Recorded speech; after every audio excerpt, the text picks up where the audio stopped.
So that was the Zaha's Monsoon, an interior in Japan. It was a nice exhibition. So yeah, that was really interesting.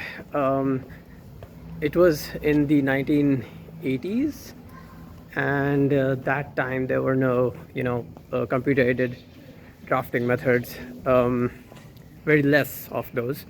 So it was very interesting to see that she took up this challenge to design such a complex structure.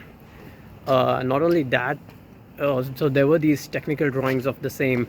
So they had somehow managed to draft out the organic forms in terms of millimeter dimensions. Also, the way of presentation was really interesting, and it is surprising to see like after we've learned a bit about the architecture profession and then we see how people actually sell it.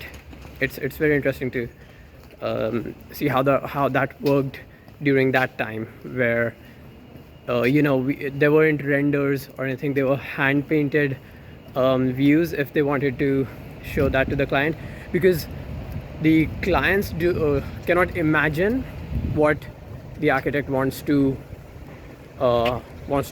show that he or she has in mind. I mean, we can draw it out and make sections, elevations, but when the figure becomes very complicated, it's really difficult to do that in conventional forms through plan section elevations. So even then, she, along with a good team, created such drawings, and then and it stated that she herself painted those drawings many a times.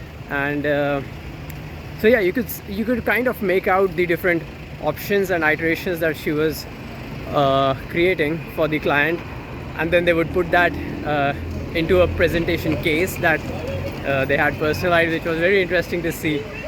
So I think that's her style of presenting the same, where there is a presentation case and then there is black cartridge sheets, and it's not like A3 or A4. It's not a conventional sized cartridge sheet. It is very personalized, and I think that's what sets that specific office apart from the others. So yeah, that was interesting to see. So like, we can learn to make our own specific presentation style. So I mean, of course, now we are not painting and all of that. We are having CAD. Maybe we use VR to showcase our design, but then again, like, my specific style of presenting VR or 3D models should be different than the generic style. So that was something I learned.